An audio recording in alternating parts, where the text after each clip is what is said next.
저는 때가 달려 고난과 고통 가운데 죽음을 당하시고 3일 만에 부활하신 우리 예수 그리스도 생각할 때마다 오버럽되어지는 인물이 있습니다.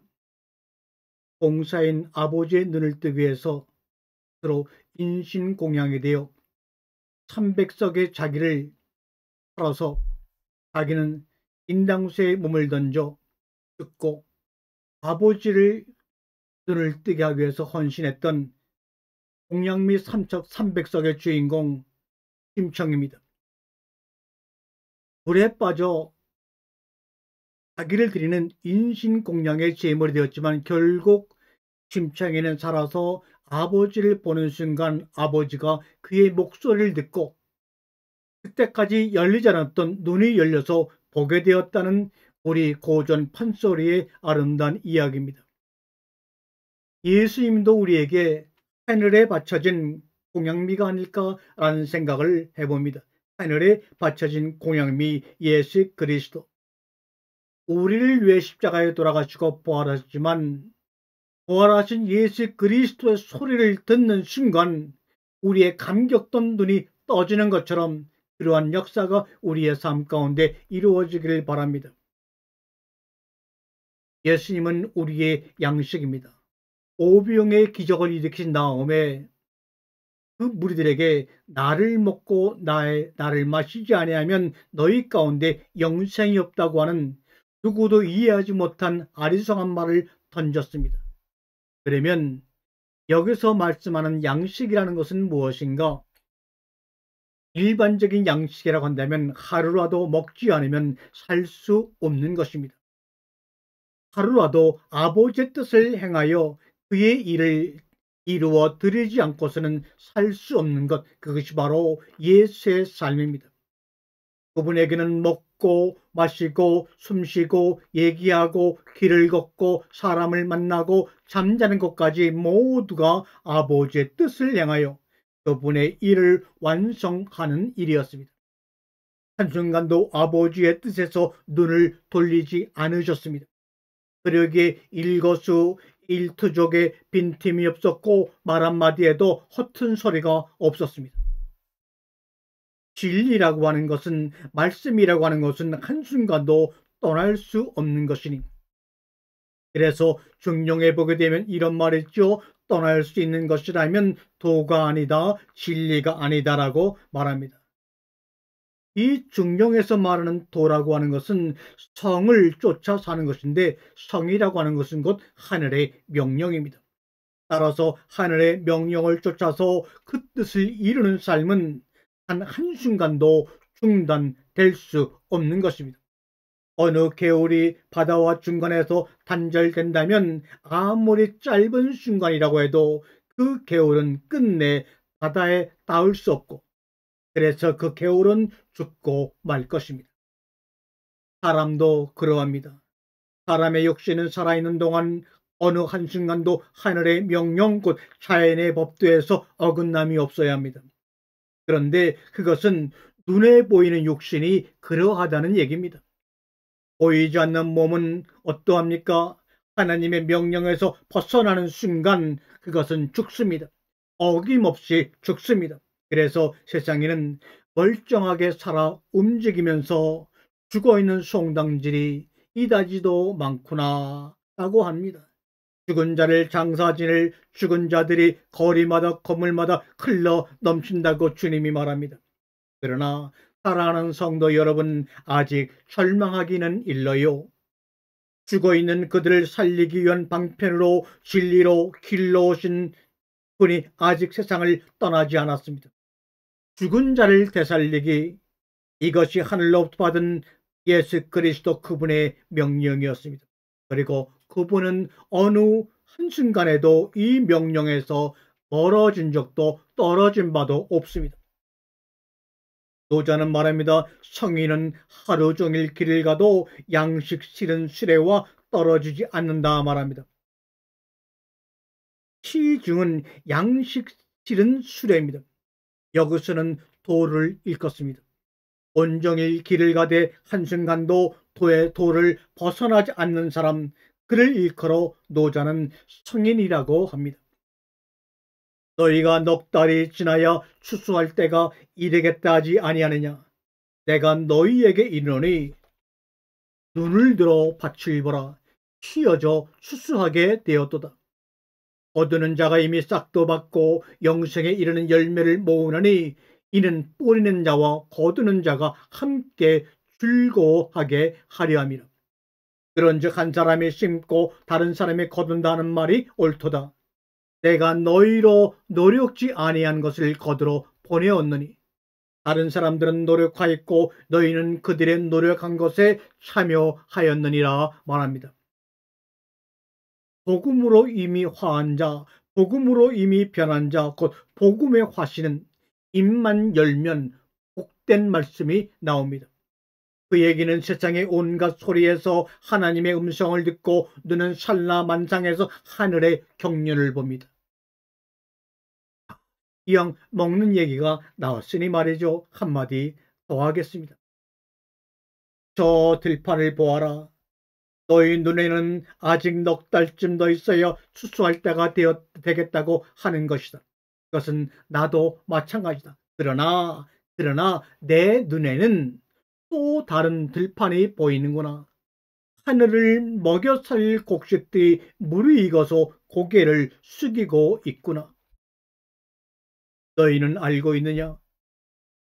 사람이 살기 위하여 하늘을 먹어야 하듯이 하늘 또한 사람을 먹어야 한다는 사실을, 내가 살기 위하여 아버지를 몸 안에 모시듯이 아버지 또한 당신 품속에 나를 거두셔야 한다는 사실을, 이렇게 우리는 상생으로서 비로소 존재한다는 사실을 너희는 알고 있느냐? 농부는 밥을 살리고 밥은 농부를 살립니다. 사실은 하늘을 살리고 하늘은 사람을 살립니다. 십자가 위에 예수님은 크게 눈먼 세상을 살려내기 위한 하늘에 바쳐진 공양미입니다.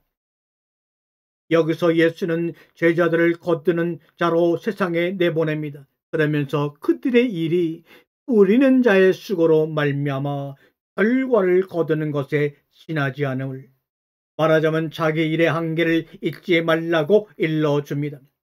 아버지의 농장에서 뿌리는 일과 거두는 일은 별개가 아닙니다. 그러나 일하는 자는 자기 일이 전체 한 부분에 지나지 않는다는 사실을 잊지 말아야 합니다. 우리 모두 그분의 일을 잠시 하다가 갈 뿐이지요. 마더 테레사의 이 한마디는 정직한 고백이요 불변하는 진리입니다. 그런즉 한 사람이 심고 다른 사람이 거둔다는 말이 옳다. 아무도 공적을 독점할 수 없다. 어떤 일도 혼자서 한 일이 아니기 때문이다. 있지도 않은 공적을 누가 어떻게 가질 것인가, 이 말입니다. 여자의 말이 그가 나의 행한 모든 것을 내게 말하였다 증거하므로 그 동네 중에 많은 사마리아인이 예수를 믿는지라. 사마리아인들이 예수께 와서 자기들과 함께 유하기를 청하니 거기서 이틀을 유하심에 예수의 말씀으로 인하여 믿는 자가 더욱 많아 그 여자에게 말하되 이제 우리가 믿는 것은 내 말을 인함이 아니니 이는 우리가 친히 듣고 그가 참으로 세상의 구주신 줄을 알미라 하였더라. 사마리아 여인의 이야기에 나오는 종반부입니다. 아하, 달을 가리키는 손가락의 행복이요, 사람들이 그를 더 이상 보지 않고 더 밝은 달을 바라본다면 까맣게 잊혀져도 좋다, 이 말입니다. 아니, 잊혀짐으로써 비로소 행복한 것입니다. 여러분 오늘도 저의 말씀을 듣고 제 손가락을 통하여 예수 그리스도를 만난다면 저는 그 순간 잊혀짐으로써 비로소 행복한 사람이 되는 겁니다. 왜냐하면 그렇게 될 때만에만 달을 가리키는 손가락과 달이 하나가 되기 때문입니다. 자기를 투명하게 비우지 않고서는 그 누구도 하나님을 모실 수 없는 법, 여기에 애는 없습니다. 이름도 모르는 수가성 사마리아 여인, 그는 이 마지막 장면에서 호련히 같은 마을 사람들에 의하여 지어짐으로써 마침내 영원히 살아남습니다. 오름죽이 그 자리에 남아있지 아니하니 이로써 사라지지 않는구나. 노자가 말합니다. 오름죽이 그 자리에서 남아있지 아니하니 이로써 영원하구나 말합니다. 잘 본다는 게 탈이요, 잘 안다는 게 탈입니다. 설교학자 치고 설교 제대로 하는 자 못 받고, 성서학자 치고 성서대로 사는 자 못 받고, 윤리학자 치고 윤리적인 사람 못 받노라는 농담이 가조풍으로 오가는 것도 여기에 그 까닭이 있을 터입니다. 아는 것이 심이라. 과연 그럴까요? 물론 그런 측면도 있지만 아는 것이 탈임을 왜 모릅니까? 나는 내가 아무것도 모른다는 것을 안다. 여기서 소크라테스의 지혜는 출발하는 겁니다. 우리는 그에 대하여 잘 알고 있다. 그는 아묵의 아들이요 아묵의 형 아닌가. 그에 대하여 우리만큼 잘 아는 사람들이 어디 있으랴. 예수를 향한 고향 사람들의 무지입니다. 여기서 선지자에 대한 나사렛 사람들의 무지는 출발하는 겁니다. 예수께서 다시 갈릴리 가나에 이르시니 전에 물로 포도주를 만드신 곳이라. 왕의 신하가 있어 그 아들이 가버나움에서 병들었더니 이 말씀을 듣고 주님이 말한다. 가라, 내 아들이 살았도다. 갈릴리 가나 마을을 두고 예수께서 전에 물로 포도주를 만드실 것이라고 한 요한의 설명은 말하자면 세종 임금이 한글을 만들었다는 식의 관용구입니다. 관용구는 그저 관용구로만 읽어야 합니다. 아무도 혼자서는 무엇을 이룰 수가 없습니다. 숨 쉬는 것조차 혼자서 할 수가 없습니다. 저 푸른 나무들이 숨을 쉬어주지 않으면 들이마실 만한 신선한 산소가 없기 때문입니다. 혼자라는 말 자체가 머릿속에만 존재하는 우리의 관념이지 실체는 아닙니다. 내 몸과 우주 사이에 둘을 갈라놓는 경계라는 것은 처음부터 없습니다. 어리석은 자들은 말합니다.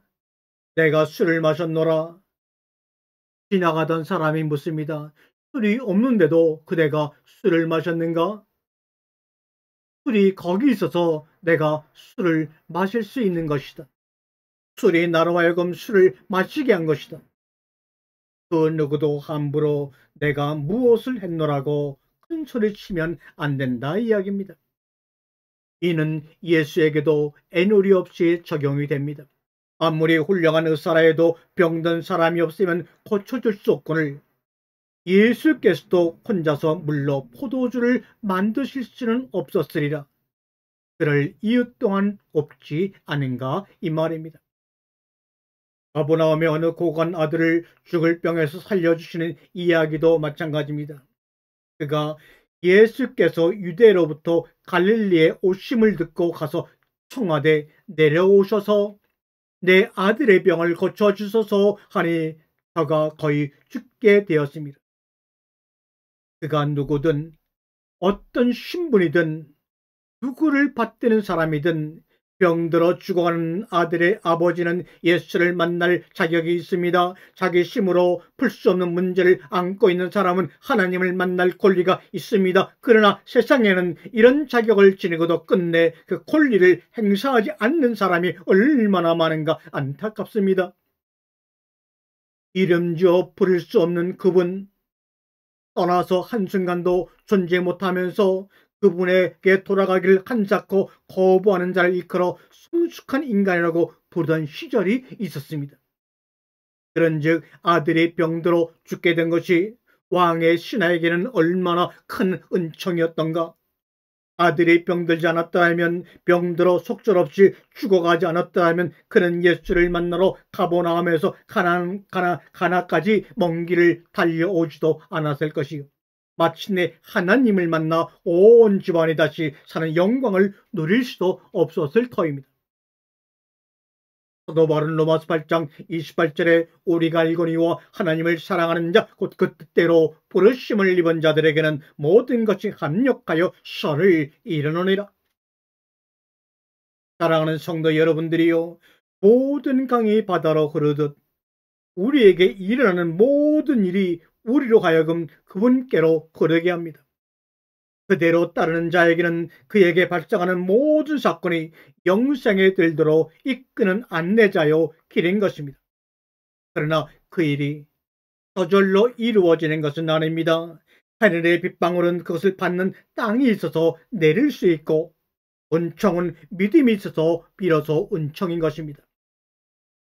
둘은 서로 나뉠 수 없는 실체의 다른 이름인 것입니다. 아들의 죽음에서 살아나기 위하여 아버지의 믿음이 먼저 요구됩니다. 은총은 믿음의 결과이면서 동시에 믿음을 전제로 하기 때문입니다. 아멘.